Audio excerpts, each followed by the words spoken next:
Stejně do 1000 eur, sledovanie zásilky a avizovanie doručenia. Zásilky pošťári premiéra, ktorý vyzdvihne pojavný hlas. Extra zásilky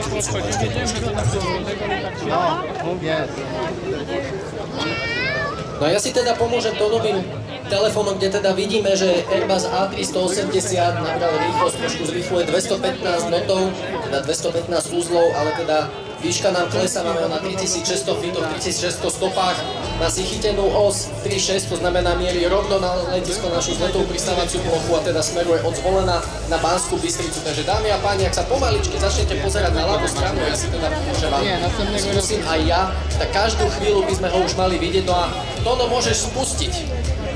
No ja spustím, ale ja asi stratím reč. Keď bude prelietávať, nehnevajte sa, vážení diváci, toto sa nedá proste komentovať, to treba len vidieť, pretože radšej raz vidieť, ako 100 razy počuť. Dámy a páni, máme možnosť vidieť lietadlo Airbus A380, dvojposchodové, štvormotorové, najväčšie lietadlo dopravné na svete. Unikátnosťou dnešného dňa je, že toto lietadlo pod SPZ-kou Frankie Whisky Oscar Whisky je lietadlo, ktoré bolo vyrobené 18. a prvýkrát zlietlo, 18. januára 2005 a toto lietadlo by malo byť úplne v pôvodných farbách, používa sa na prezentačné účely, bolo podrobené mnohým testom, takže toto lietadlo tu dnes uvidíme. Špecialitka Airbusu 380, prosím vás, tam je všetko špeciálne. Keď už začnem len tým, že štvormotorové veľké dopravné lietadlá používajú na svoje brzdenie revers na všetkých 4 motoroch, tak toto lietadlo z dôvodu toho, aby nenasalo nejaké nečistoty trávu, tak brzdí motormi len vnútornými, takže motorom číslo 3 a 4. No a ja ti do toho ešte skočím, ako si spomenul tie zaťažkávacie testy. Na jeho palube máme aj teda vedúceho alebo veliteľa testovacích pilotov spoločnosti Airbus, ktorý teda, myslím si, že zrealizuje aj ďalších ťažkých zaťažkávacích testov aj tu priamo na leteckej základni Sviaž, nakoľko nepôjde iba o prelet, ale trošku tomu aj prikúri.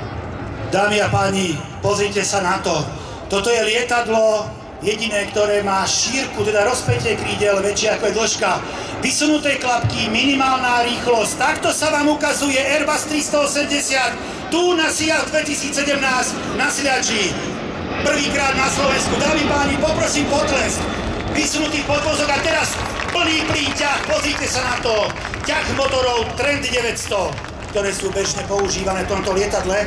Ich obchodný názov je RB211, sú výrobkom spoločnosti Rolls-Royce. Pozrite sa, veď to plachtí.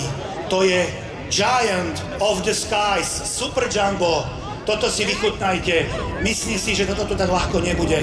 Boeingy 747 sme si zistili, že už pristávajú na Slovensku sem tam v Bratislave, ale 380 ešte nie. A práve vy ste tí šťastní návštevníci, ktorí ho vidíte. Pozrite sa, ako krásne sadá do otočky a približuje sa od Banskej Bystrice. Viem si predstaviť tých ľudí doma, čo prežívajú.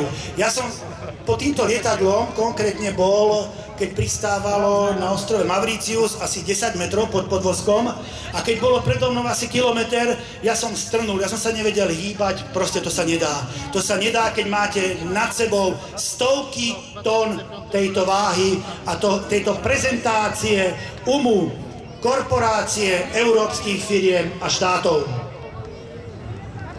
Ako Tono správne poznamenal, pravdepodobne tak skoro na slovenských letiskách tento stroj neuvidíme, takže rozhodne odporúčame, aby ste si tento záber vychutnali, lebo naozaj predpokladáme, že toto sa tak čoskoro nezopakuje. Najbližšie, ak by ste mali chuť a možnosť vidieť a cestovať Airbusom A380, tak by to bolo pravdepodobne z viedenského letiska Švechat, najčastejšie pravdepodobne na linke Viedeň-Dubaj, následne by pripojili ďalej do Ázie na smerom do Bangkoku. Takže tam, áno, tam z Viedne je aj najbližšie letisko, kde tento stroj vie pristať. Bohužiaľ na Slovensku by to bolo asi pre neho trošku náročné. Pokiaľ sme aj pri týchto údajoch, ktoré si spomenul, že kam, kedy a s kým letieť, tak Airbus 380 má dostup, čo je parameter, ktorý si vysvetlíme, až 13 km. Lietadlá sa charakterizujú niekoľkými vlastnosťami. Niektoré rýchlosťou, niektoré dostupom, niektoré ako rýchlo sa vedia otočiť na akrobatické, ale dostup 13 km je prakticky najvyššia taká výška, kde toto lietadlo môže letieť. No, ja nemám slov, prepáčte, ja musím stichnuť. Ono stichne, ale my teda trošku do toho ešte skočíme, nakoľko po našej ľavej strane, smerom teda, keď sa pozeráme na Sencu, po ľavej strane, ako si vstyčovanie vlajok, sa nachádza aj autogramiáda. A ja mám už teda pri sebe aj komentátora, teda kolegu, ktorý sa za pár minút alebo nejakú hodinu a pol predstaví. Je to Emrah a je teda členom skupiny, ktorú ešte teda uvidíte, alebo teda účastníka, je to Solothurn, ktorý teda bude lietať na lietadle F-16. So Emrah, welcome. Thank you very much. First Lieutenant Emrah Bayra, Solothurn PR officer. Greetings from Turkey, where two continents, Europe and Asia meet. We are coming from very long way for the first time to have display in here. You are looking very lovely. Actually, we are planning to bring perfect coastal weather of Turkey, but rising sunshine here comes for a beautiful weekend. Welcome once again. And our pilot is at the photo sessions right now. You can have free posters and also take pictures with our pilot. Thank you very much. Pokiaľ sa vrátime, že na Airbusu 380, vynikajúce vystúpenie to čakáva z tureckej strany, ale 380, pozrite si, vysunuté klapky, dáva vám všetkým čas, aby ste si to mohli odfotiť, zdokumentovať. A tak ako povedal môj kolega, asi ťažko to už vidíme. Ale toto lietadlo má aj niektoré prvenstvá, napríklad najdlhšia letecká linka. Predstavte si, že sedíte v lietadle z Dubaju až do Los Angeles 13 420 km. To je 16-17 hodín. No, neviem, či to je dobré, ale určite je to efektívne pre dopravné spoločnosti, kde Emirates spoločnosť je najväčší odberateľ týchto lietadiel. No a keď si teda otvoril aj tú knihu rekordov, aj keď teda vidím, že Airbus trošku to zobral z burka do druhého stúpania. Čo sa týka rekordov, áno, máme tu takéhoto rekordmana, ale ďalší sa opäť blíži k sliackému nebu a teda pôjde o už teda vojenské lietadlo B-52, ktoré takisto má prvenstvo a to teda najdlhšie vykonávanej misii.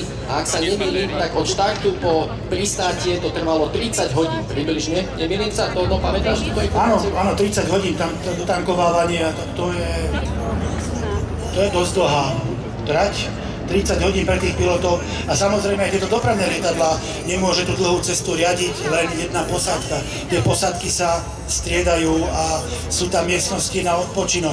Obyčajná konfigurácia tohoto lietadla, ktorá pojme až nejakých 460 pasažierov, je tak, že spodná časť je turistická trieda a tá vrchná je celá biznis, ale samozrejme to záleží na požiadavke objednávateľa tohoto lietadla.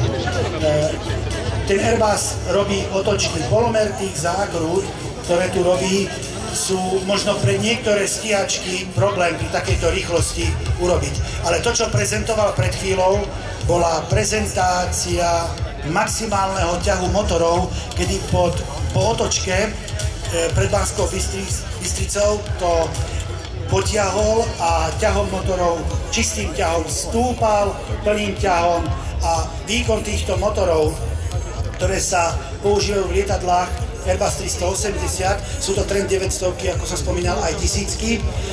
A sám Airbus má modifikácie. Momentálne pripravovaná verzia 1000, ktorá sa predĺží o niekoľko sedačiek, bude v produkcii čo chvíľa a momentálne Airbus 380 pridáva plyn, aby ukázal aj svoju dynamiku.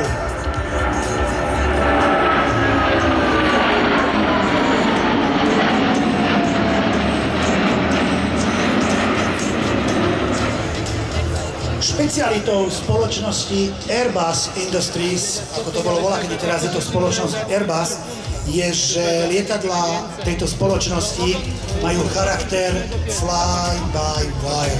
To znamená, všetko je elektronické. Lietadlo, keď sa odstaví, tak jednoducho všetky klapky ako keby ovisli. Po naštartovaní či už alternatívneho zdroja energie alebo externého zdroja energie sa zapínajú čerpadlá a celé lietadlo je riadené elektronicky. Toto umožnilo prakticky prvýkrát používať aj systémy typu Glass Cockpit, Keď sa pozriete tak na historické lietadlá, vidíte veľa prístrojov analogových. Dnes sa to rieši niekoľkými obrazovkami a tých niekoľko obrazoviek je aj v Airbuсе 380. Takže, dámy a páni, po dosiahnutí tejto výšky myslím, asi to odhadujem správne, že je to ukončenie tejto ukážky tu v Banskej Bystrici. Jedine, že by chcel urobiť taký súvrat a na maximálnej rýchlosti. Ale takéto lietadlá to nerobia, nie sú na to stavané. Samozrejme, že by to vydržali. A o testoch som už dneska hovoril. A okrem testu, kedy sa ohyňajú krídla, sú testy na extrémne mrazy. Napríklad je aj test na minimál take-off speed. To znamená minimálna rýchlosť, kedy sa lietadlo otrhne od zeme. A vtedy pilot riadene ťahá chvost jeho odráhu, až pokiaľ sa lietadlo neotrhne od zeme. Potom sú testy, kedy lietadlo štartuje na najsevernejšom letisku pri teplote minus 37 a pristane v Bolívii pri plus 40 stupňoch. To sú testy, ktorými to všetko toto musí prejsť. Toľko v 380-ke premiérovo a neviem, kedy na budúce tu na Sliači na SIAF 2017. Ďakujem.